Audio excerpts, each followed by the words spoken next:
Hello. Let's see here.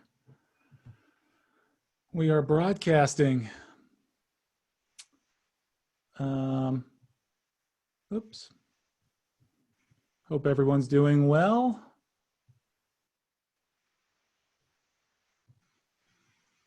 Got some people trickling in right now. Hey, Lisa and Erica. We're going to give it just a minute here before we get going. Carissa, how are you? It's been a while. Oh, she said hi. Hey, everybody. We're going to give it just a minute here before we get started. But hope everybody is doing well. Some folks are trickling in. Joe, what's the weather like at your residence? It's, I don't know, it's sunny. I haven't been outside yet, so I can't temperature how that feels, but it's usually a little gusty over here. I live on Kent Island, so it always seems to be breezy, but I'll tell you, yesterday was really, really hot and humid. So yeah, hopefully yesterday. It's like DC, Baltimore humidity. It's famous. All right, so we got some people joining, so we're gonna have just another 30 seconds here before we get started. We got a lot of really good information to get into.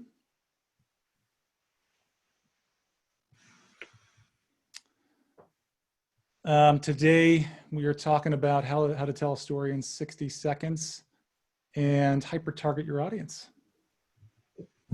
You know, I've never been like a radio DJ, but now I feel like I'm in that moment. You know, it's like the 30-minute second, the minute before we start, and I'm kind of killing time here. Well, if you're the DJ, that makes me the rapper, so. What do you think, Joe? You can drop some science pretty darn quickly. Oh, David's joined us. Hey, David. David from Severna Park. How you doing, David? We've got some people trickling in here. Let's see. I'll give it about 15 more seconds, and then we'll just drive right into it.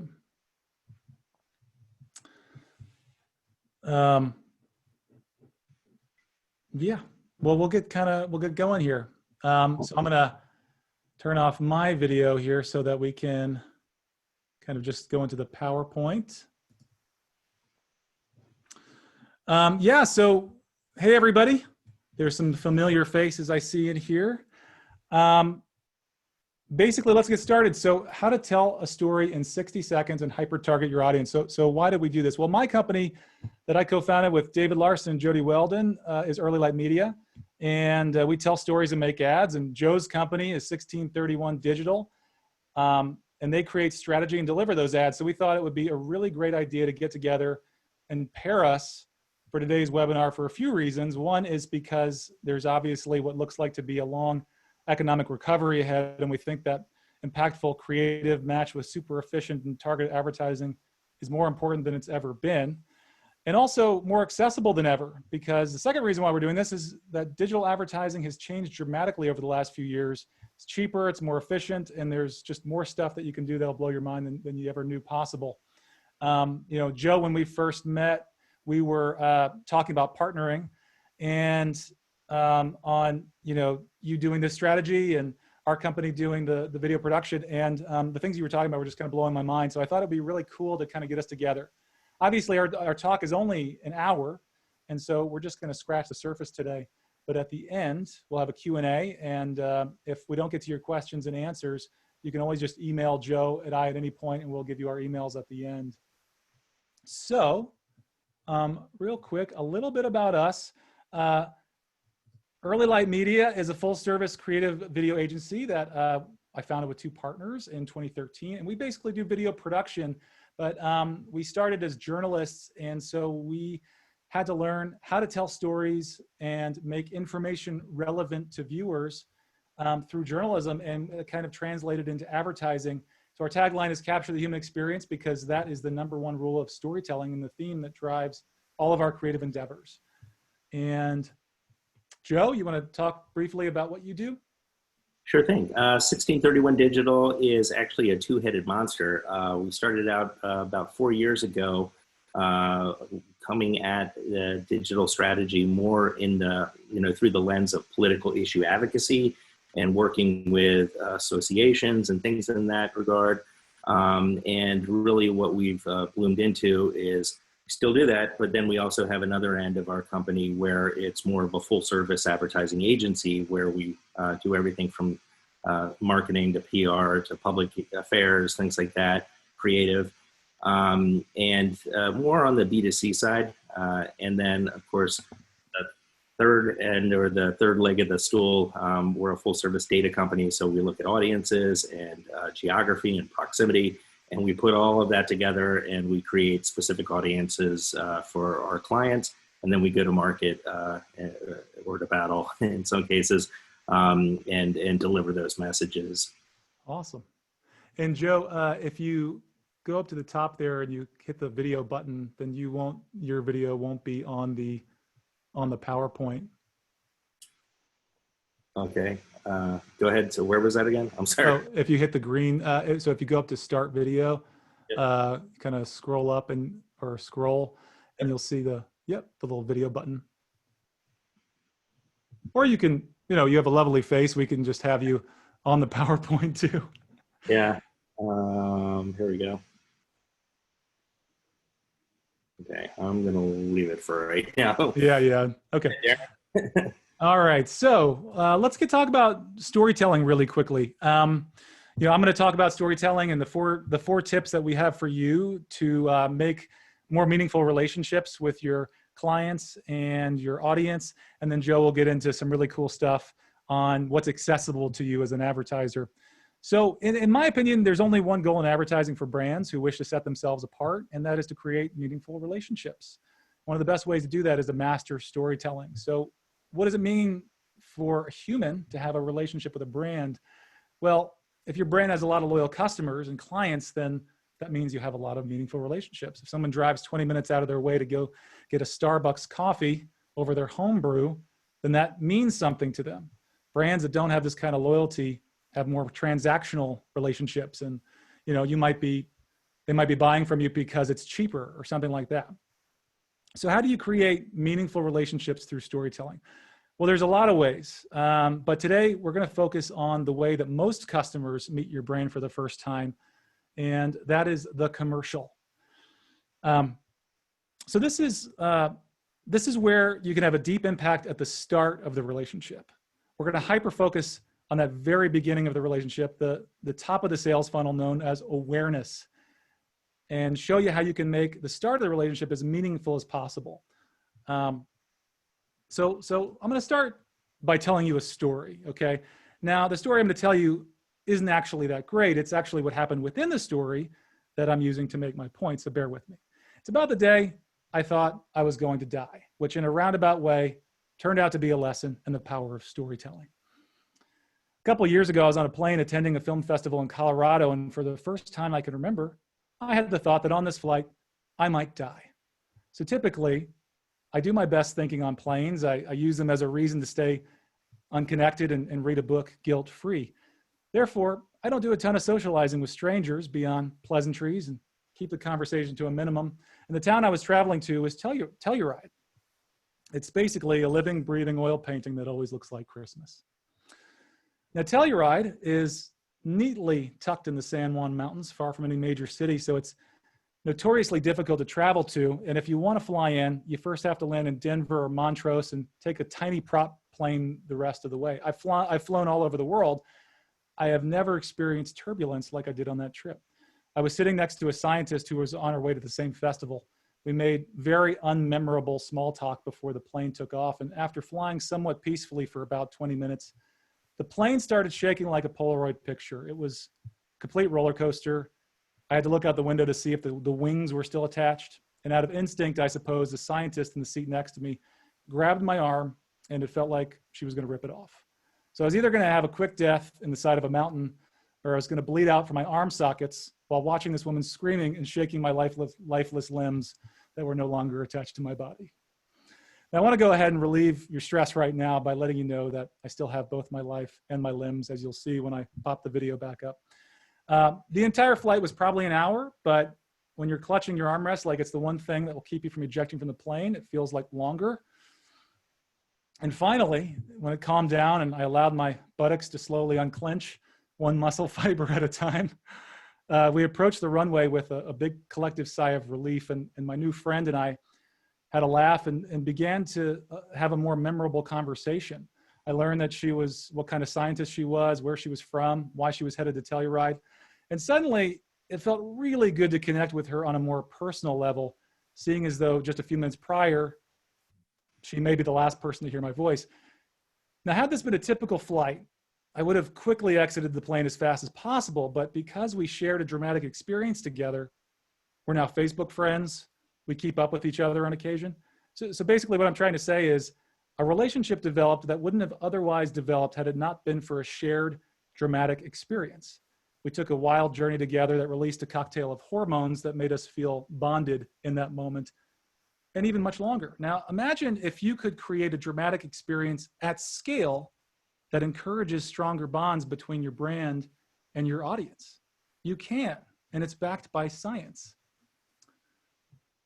So in a series of tests using videos, Dr. Paul Zak, this fine-looking gentleman right here from a professor at the University of Claremont, discovered that compelling narratives cause oxytocin release and has the power to affect our attitudes, beliefs, and behaviors.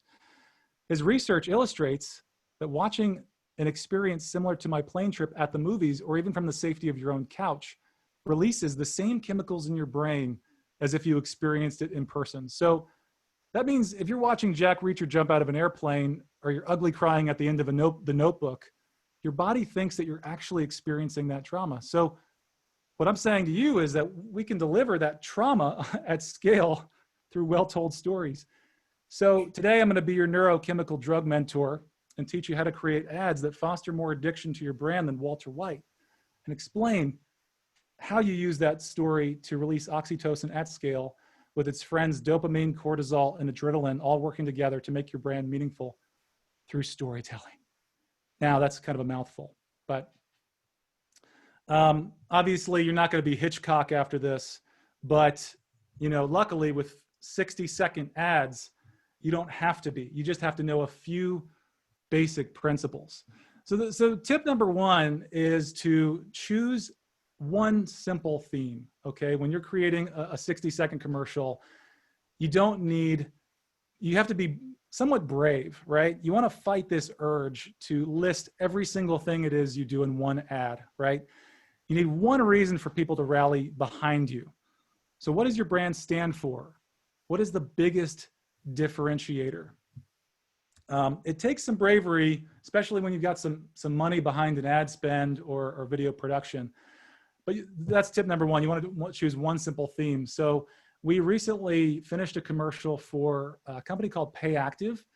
And what they do a whole lot of things, but they're a fintech company in California. And what they do is they give hourly workers access to their paycheck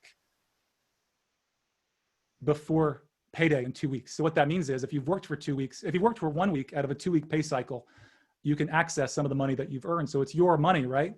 So we thought long and hard about what kind of what's our theme, what's the one thing that we stand for in this, and it was access, right? Access is a human right. You're not getting a loan from your employer. You're just getting the money that you've already earned. So I'll show you really quickly what I mean, what it means to create an ad around one simple theme. Now, what I'm going to do here is I'm going to go over. This is me and Zoom in our relationship. Here we go. I'm not going to show you this whole thing because, ironically, this is actually a little longer than 60 seconds. However, I'm not going to show you the whole thing. So here it goes.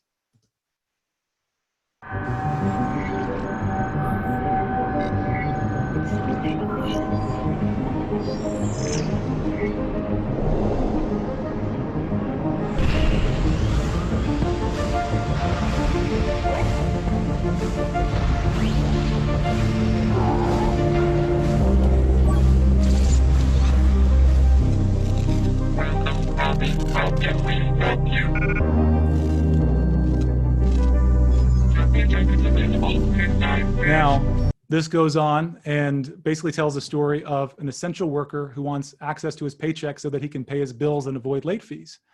And now where access as the human right comes in is at this point where the employer finally hears him and has a new benefit. Company announcement. Company announcement. Company announcement. Hello, Robbie. We heard you. You are essential.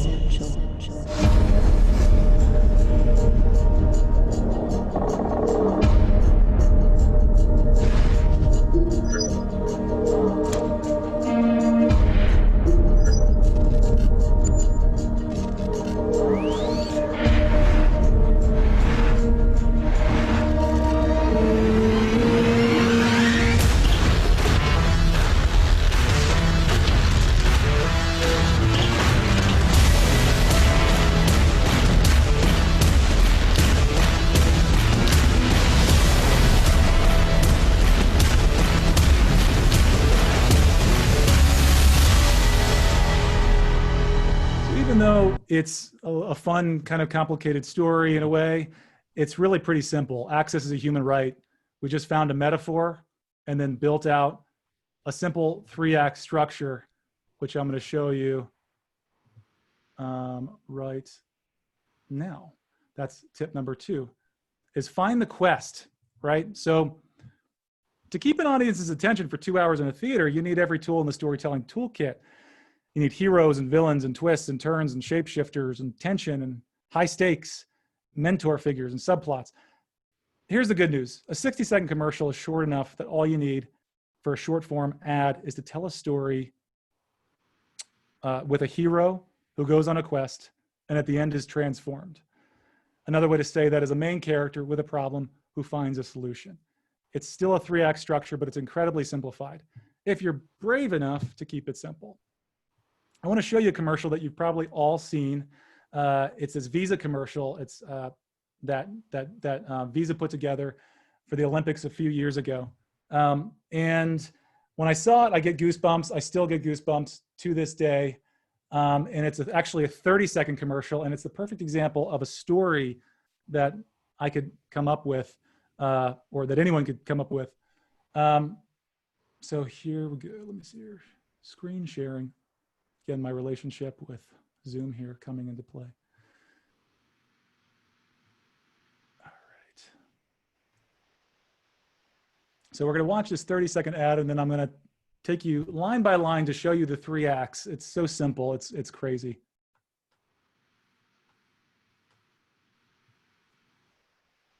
Hours before his race in '88, Dan Jansen's sister, Jane, passed away. He'd promised her he'd win gold. Oh, no. He didn't. Until 6 years later. Then he skated a victory lap with his daughter, Jane. Visa, the only card accepted at the Olympic Games. More people go with Visa. I mean, it's got Morgan Freeman's voice, so again, that's going to add to it. But I swear if Gilbert Gottfried read this, it would be just as powerful because of the structure, the story, and how simple it is, right? So I'm going to take you through a little bit about what makes a very simple 3-act structure that you can incorporate. And by the way, this doesn't have to be in a 60-second ad. This can be in a blog post. This can be in this can be in anything, a billboard even. All right.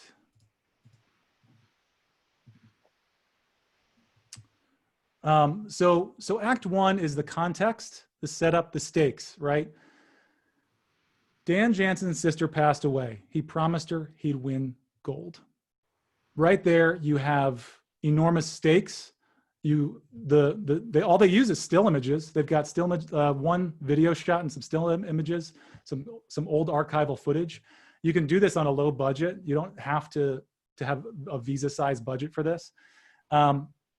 And so the context is the stakes. Act 2 is only 2 words of the entire spot. He didn't, right? So in the hero's journey, as I'll tell you in one of my favorite books, The Writer's Journey by Christopher Vogler, is made up of 3 acts. Every play is made up of 3 acts. And if you have a 10-second commercial, it's made up of 3 acts. And it just depends on how simple you want to get. So context, conflict, and then the 3rd act is transformation and release until 6 years later. That's act 3, right? It's the perfect story. I've showed this so many times, and it's, you can do this with anything. Any commercial you watch, you'll find any good commercial you watch has this. Now, some of you have probably seen this one too, okay? So after you've got your simple theme and you've got a nice little 3-act structure, the 3rd tip is to simply just be authentic, right? I think we have this notion in America especially that, you know, we have to repress all of our emotions. You can only feel happiness and joy, but the human experience is made up of everything, right? And people can sniff that out when you're not authentic. It's more relatable. And, you know, if you're not authentically funny, don't try to be funny. It's actually harder than drama. And if your brand is inspirational and dramatic, kind of like the pay active and the robot thing, be that. Don't try to be funny. Just do what is right for you and be vulnerable sometimes. But I would say get gut checks. Vulnerability is a powerful trait when you're honest and you're authentic. But get gut checks, you know, pass it around to your team, see what people think before you go too far with that. So I want to show you this spot real quick and make sure we're good on time here. That is about a trailer home company that is the most authentic. Actually, filmmaker Errol Morris called it the best commercial ever made, which is a lot of hype. Let's see if you guys think that it is here.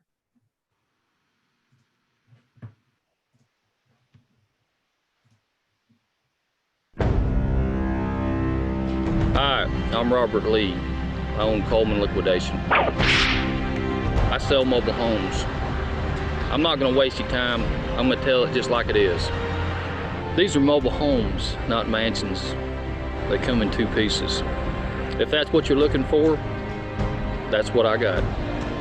They're used. Some of them have stains. We cover that up. She decorates them. She sells them. These guys help me move them.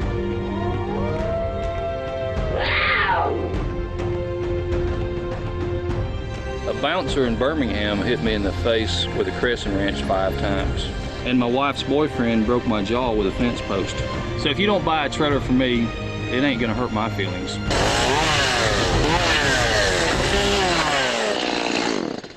So come on down to Coleman Liquidation and get yourself a home. Or don't. I don't care.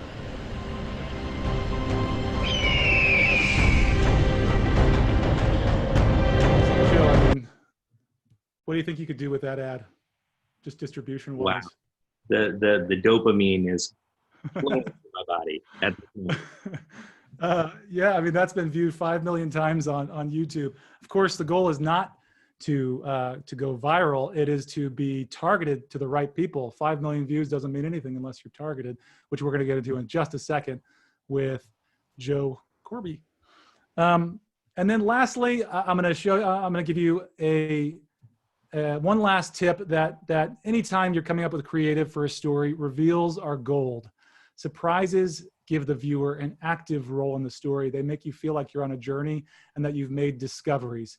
And transformations make for the best surprises. The hero, it said, of any film or book or journey or story is the person or people that makes the most transformation.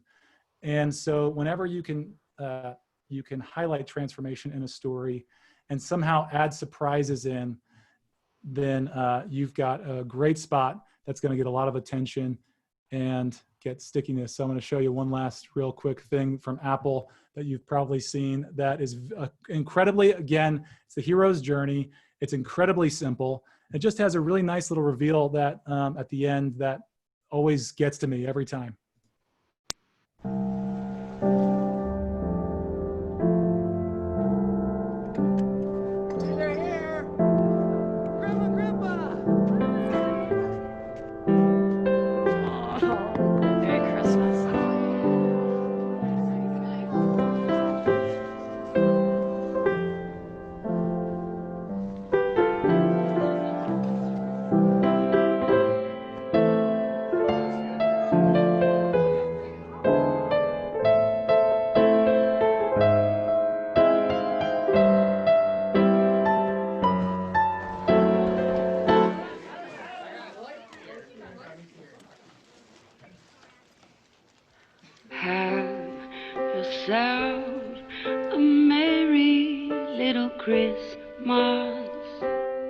Let your heart be light.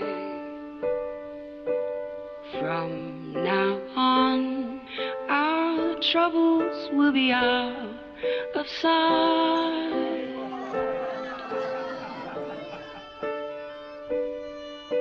Hang a shining star upon the highest bough, and have yourself a merry little Christmas now. So the reason, of course, that was a reveal is because, you know, in the beginning, it's a very simple concept. Families gather for the holidays, but, you know, iPhones. Oh, hold on one second. Getting audio here. But of course, iPhones get this bad rap of people are disengaged, they're not involved. And, you know, this young man looks like he's completely disengaged from the family. He doesn't care. He looks distant from everybody. It turns out he was just building this slideshow the entire time, which of course brought the family together. So reveals, and watch for these things in the commercials that you watch, and try to include these in your own stories, whether it's a 60-second commercial or a blog post or anything else. Okay, so now with all that said, what do you do with it? Joe Corbe from 1631 Digital is going to take our amazing commercial we just created and tell us what's accessible to us with all the recent changes in digital advertising over the last 5 years. Joe? Yeah, so incredible storytelling here. I mean, obviously, you hit the nail on the head with any one of these. You know, it's one thing to have a fantastic video or a story. It's another thing to get it to the right people and make sure that people actually absorb it, and you know, you're hitting your mark. So really, that's where we come in, and we've been doing this for a while now. And in our past, we've been doing it with publishers, working with ad agencies throughout the last, you know, going back 10, 15 years. And in that, it's changed dramatically. And as Darren had mentioned, in the past 5 years, even more so. It used to be, you know, you looked at video in a very structured or rigid way, where you come up with a 15, 30-second commercial, and you put it on, you know, your local broadcast or regional broadcast, or cable, and you wait, and if you had a good month, great, you could feel it, you know, there's a little bit of lift. And really what had transitioned in the past 5 years is a lot of that, those broadcast dollars, or the investments that typically had gone through broadcast channels, has made their way to digital. And in digital, it took on many forms. It used to be, you know, it started with pre-roll, where you would preempt content as you're absorbing information online. It can be anything from some sports, weather, news. And in order to get to that content, you had to endure the 15 or 30-second commercial. That has really morphed into more of an ongoing conversation. Now you see video that preempts the content. Midway through, you'll see a mid-roll, and at the end, there's the end roll, right? And so with that, it's an engaged audience, because obviously they want to see that content. But when it began, it was really structured based off of really the likelihood that people were going to come into that site, almost like how you would sell a newspaper with its readership. It was almost like a sponsorship sort of effect, where, you know, when I was working at the Baltimore Sun or the Washington Times, you would sell the readership of the entire site, right? And then based on that sponsorship, or the amount of people that came, that was the value proposition. Over the past 5 years, with the onset of social media, and social media in and of itself has taken on a radical shift in the past 5 years, but being able to absorb that content in a variety of different ways is so more channeled than it's ever been before. You now have the ability to segment those audiences. You're able to use programmatic techniques and really incorporate so many different tactics that were never available, especially in the past 5 years. I mean, it's really able to its core, hit the right person with the right message at the right time. And here's an example. These are just straight, flat out comparisons of a digital ability and able to channel some of these capabilities and what TV and cable are able to bring. Now, full transparency here, most TV companies and cable companies are getting into the OTT or the connected TV game, but it's still not their primary product line. With digital shops and digital programmatic in general, you're going to be working with a number of different tactics that are able to really get closer and closer to your core audience like never before. You can see, obviously, with broadcast and cable, most of those are on a DMA level, and that's on the broadcast side based off of the propagated signal, the effective reach of how many homes that you can target with that signal. You are able to work down to day of the week with day parting and things like that.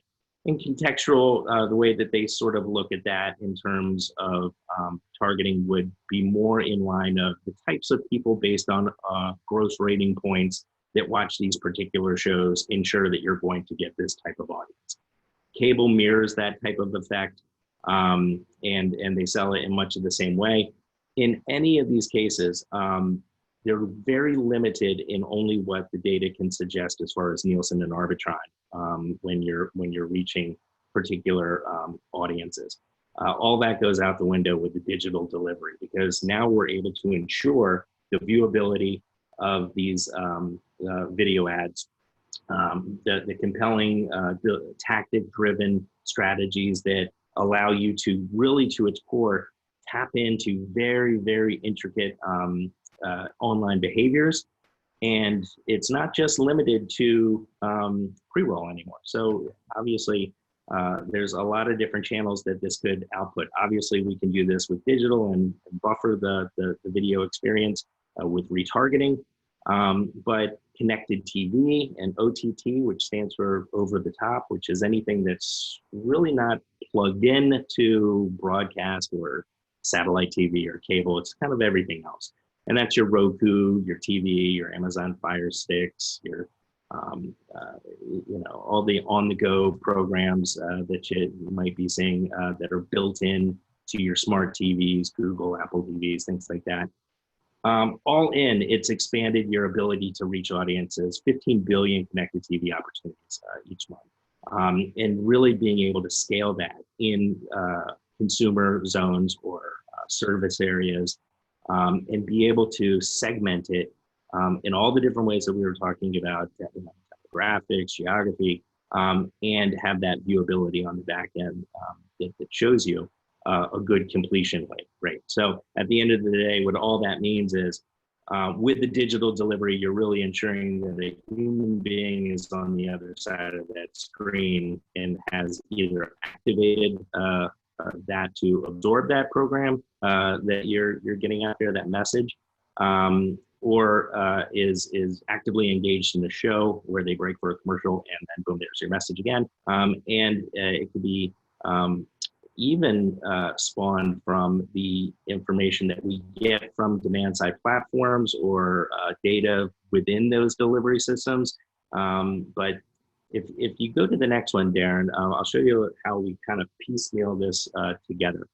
We're looking at a ton of client first party information these days. Now this is, as I mentioned, we kind of took a page from our strategies that we're taking on the political side, where we're using things like voter lists and different information that's out there for anybody to do this. But in the world of B2C, we can look at customer lists, anything from a CRM, and incorporate that. And why that's important is obviously your best customer is a former customer. right? And if you can utilize that as a baseline, or most systems don't have to work as hard because you're looking into that particular list, you're optimizing that list, you're delivering, it's going to have a good click through, and then we find out more things as it pertains to, where these people live, what types of household incomes they have, what types of interests.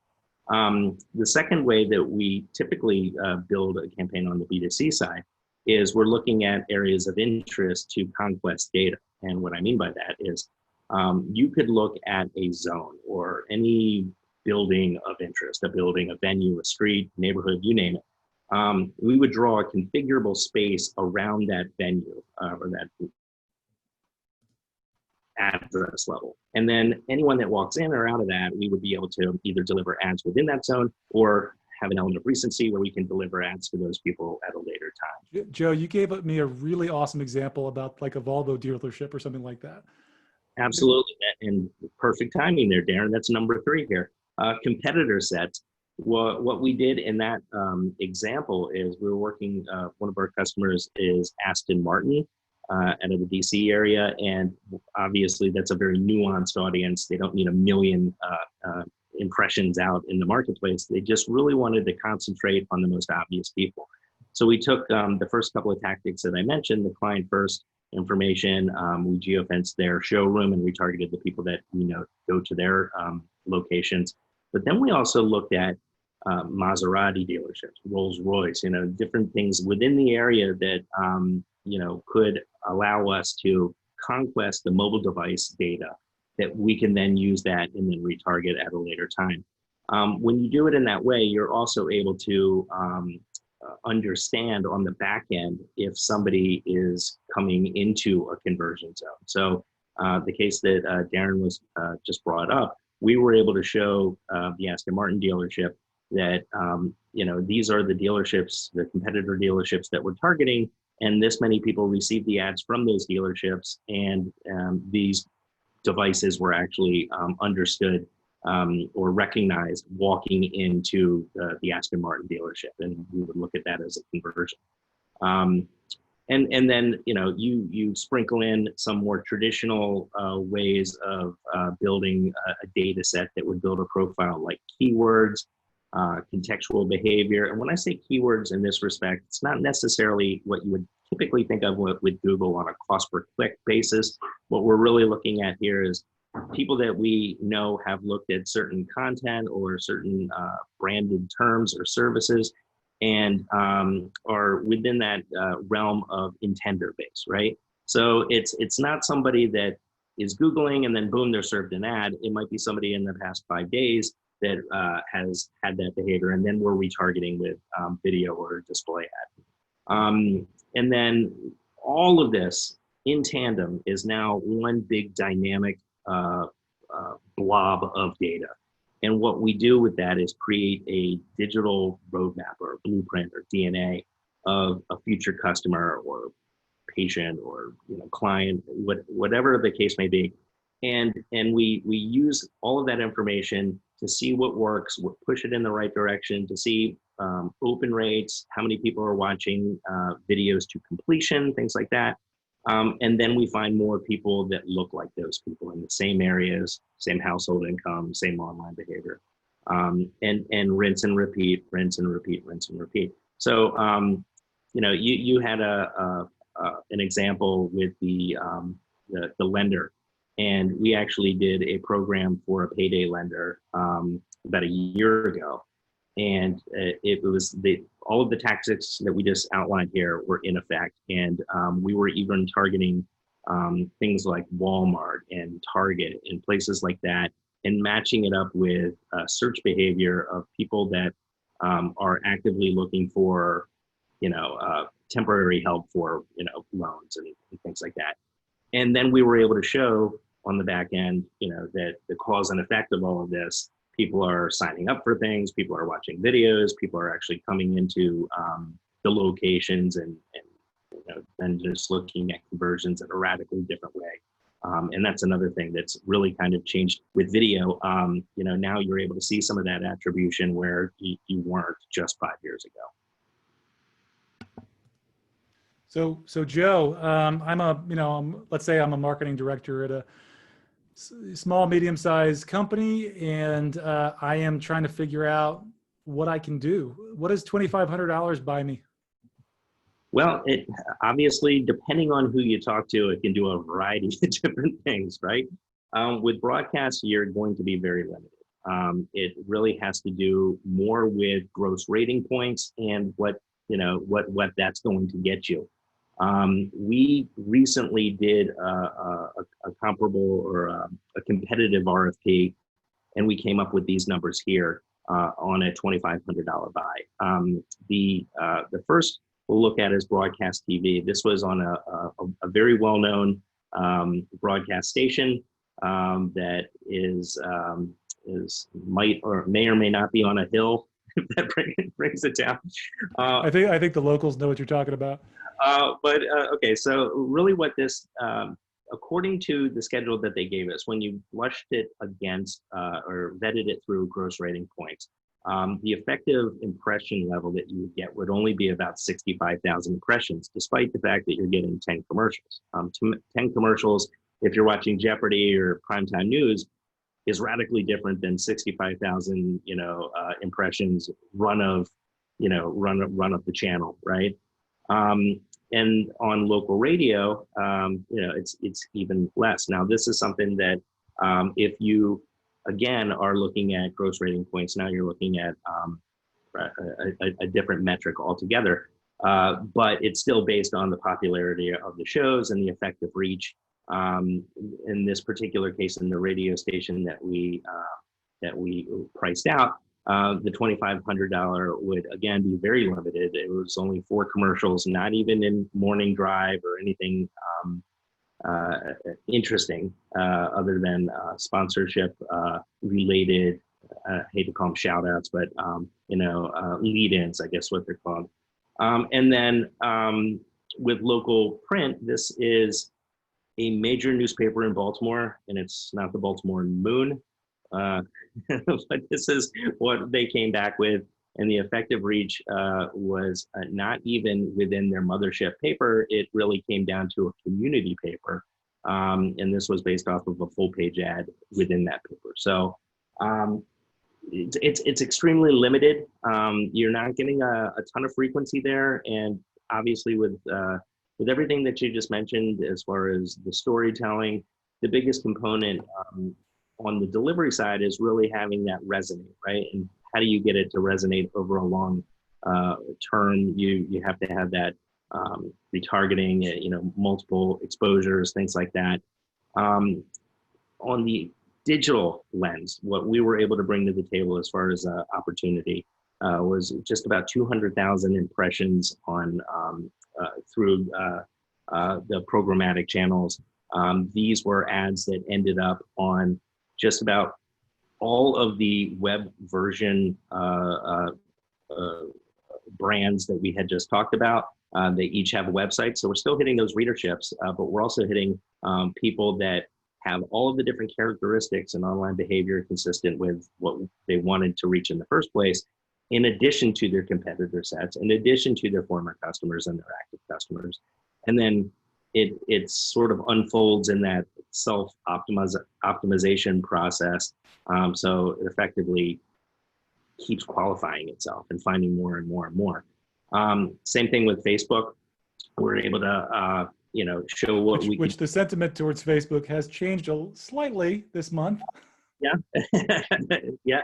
But just in terms of a delivery and through just the understanding of capability, it's still important. Obviously, Facebook, while they're going through massive protests right now with Coca-Cola and large Fortune 500 companies pulling out, it's still popular and people are still checking in and doing their thing. And whether you do it or not is up to you. But my experience, it is what they say it is. You're going to get a good look.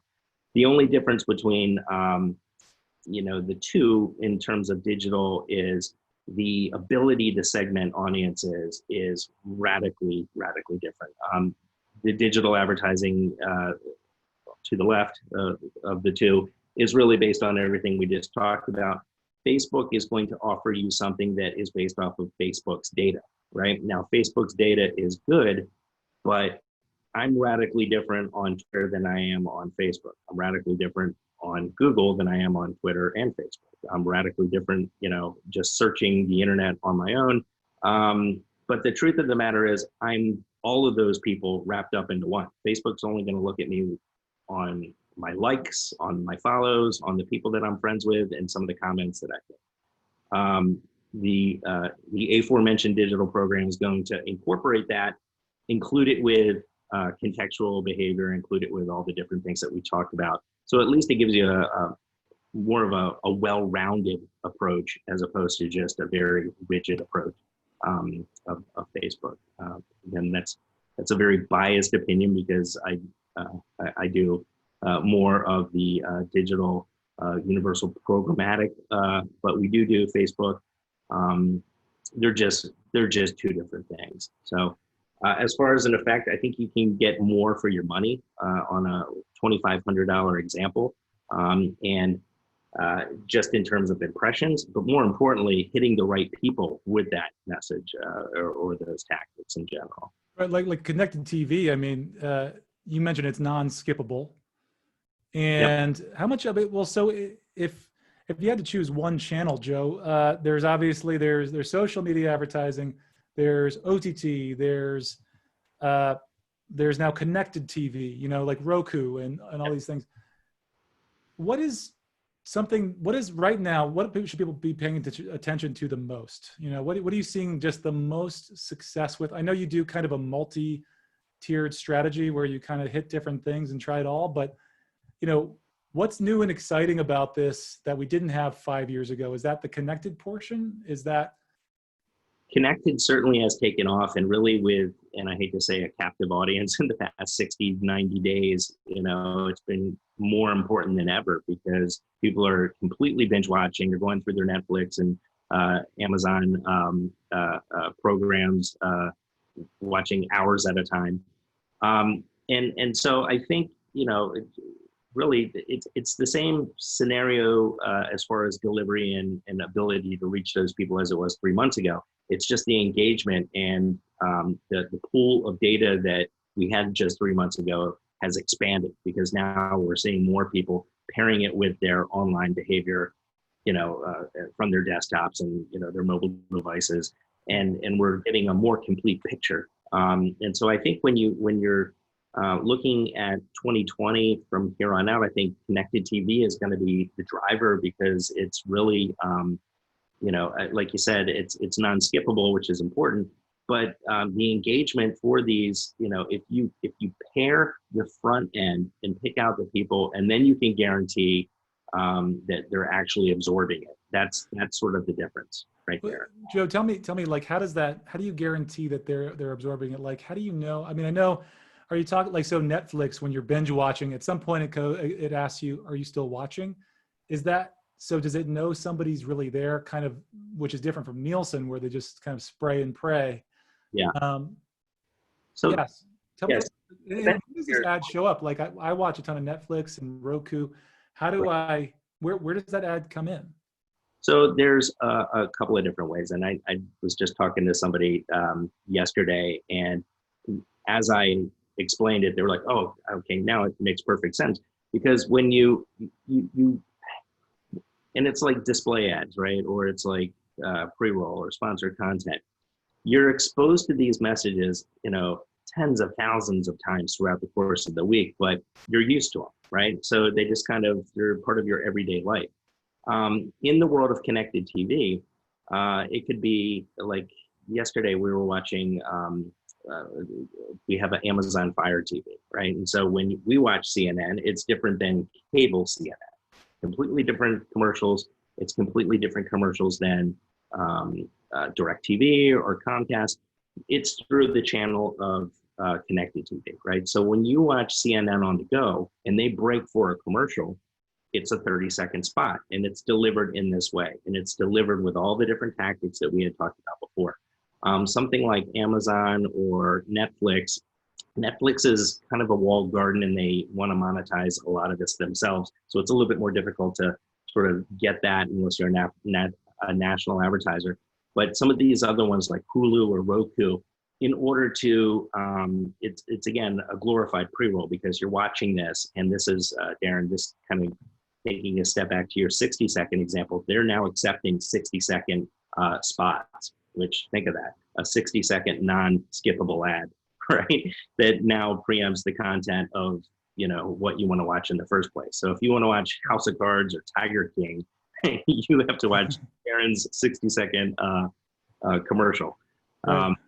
And really that's the future. The future is just continuing to connect those dots and, programmatically find those obvious people with the best message at the right time, and making it, more of an intender audience as opposed to just, here's the entertainment crowd, or here's the people that, showed an interest in buying a car. Now, we're taking search information, social information, all that stuff that we just talked about, boiling it in a pot and saying, okay, now we have the most obvious people that we should get these messages to. And then those people are delivered a 15, 30-second, or even a minute commercial. Awesome. Well, we've got about 8 minutes left, and we want to open up the floor to see if anybody has any questions. But while we're doing that, I want to ask you, so Joe, tell me, like, if I'm a marketer, how can I best work with somebody like you? Is it like, is it about putting together a list of all my contacts? Is there a way I can hyper target people, or do you gather that data yourself, or? Well, it's not essential, but it certainly helps, right? So the more information, and most people know exactly who their customer is, or their patient is, or their client in general.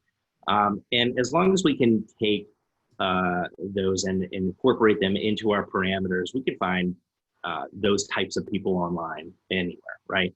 But if you're targeting people down to the home level, like we do for some of our retail clients, we've received customer lists of 100,000 former customers, and taking that approach of geofencing down to the home level, right? So, I mean, that's crazy. That's kind of scary, but as a marketer, you want relevant advertising to the right people. So how do you do that in a way that's, I'll put you on the spot here, but like, is that ethical? Is that like, I mean, maybe this isn't a question of ethics. Maybe it's just, it's like that information is public, right?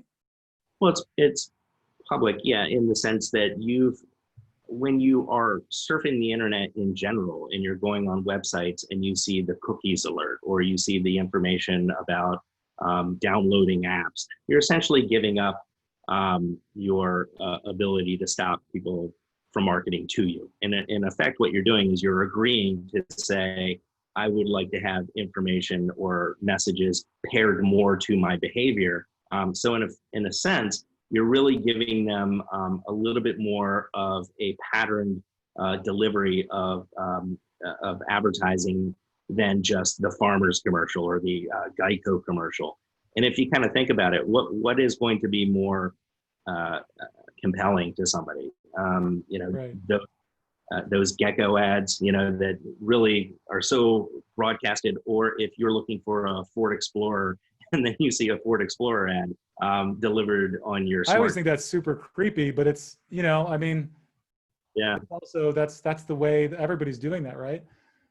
Well, everyone's doing it. And again, it's just trying to find the right people with the right message. And I don't think anyone's ever going to be taken back if there's a message that is going to resonate with them, and if you're and it's nothing really different than what Amazon and people like that, if you're on Amazon and you're looking at a shirt and then 2 days later there's another shirt that sort of looks like the same style or the same tennis shoe, it's just retargeting in a much more strategic and straight on effective way. That's great. Anybody have any questions out there? We've got a number of people standing by. We've been, there's a little bit of a different format, talking about two different topics. Obviously, we can't get into everything in this hour. They're both majors at universities. You could spend 4 years with each topic.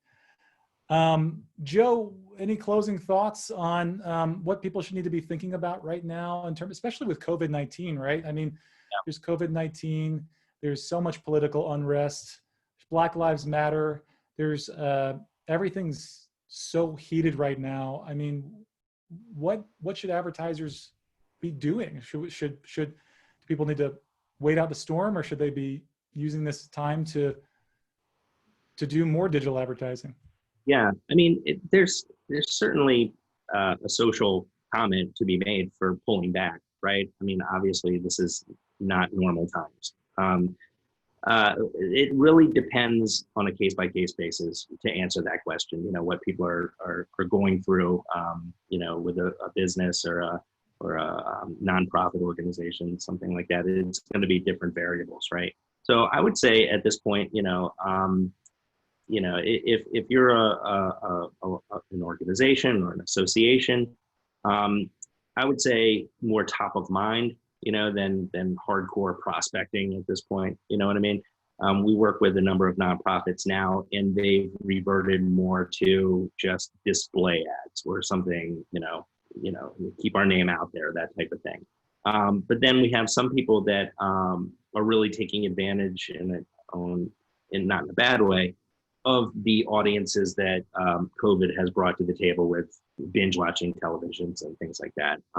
The messages there are still related to COVID. I think a good practice might be to recognize the situation and maybe talk about it a little bit or incorporate it in your message. But it's not overwhelming as far as they're not taking the lead of these messages of everything that's going on right now. We do have a client right now that references COVID-19, but they're trying to sell cars online, you know, so they're trying to say it's a safe environment and a safe, they'll drop the keys off at your house and all that good stuff. Yeah. So I would say at this point, the rules have changed. Try not to ruffle any feathers and just keep your name out there in some form or fashion. And there's enough channels that you could do that, not only with video, but also display or even sponsored content for that matter, to get a little bit deeper into some storylines. Cool. And even, going just really quickly, because we've got about a minute left here, Google has free advertising for nonprofits. Is that correct? Google does. Google has a program, if anyone's heard of this, called the Google Grant Program. And really what it does is it awards nonprofits up to $10,000 to use their keywords and cost per click program. And it's we work on that with a number of nonprofits, but it's a hidden gem. It's really something that you think it would be more popular. And every time I talk with a nonprofit, I bring it up because they've either heard of it and not really followed up on it, or they've tried it and Google doesn't always make it easy. So there's some benchmarks that you have to hit, and they got frustrated and kind of didn't go back. Or they're doing it and they're doing it well. And in any case, I would strongly recommend checking it out, especially now when budgets and investments are probably tight, and just going through the motions. And it's definitely a great program. Awesome. Well, Joe, thank you so much. Joe is the founder of 1631 Digital, and they do everything from strategy and distribution and analytics data with advertising, with all sorts of advertising. And of course, I'm Darren Durlike with Early Light Media, and we do video production and video creative and video strategy. So thank you all so much for joining. Luckily, this was recorded. We will have it available if you missed anything, you missed the first half, or wanted to refer back to this. Everybody have a great day. Be safe out there and be good to each other. Thanks, Aaron. Thank you so much. I think we're still going.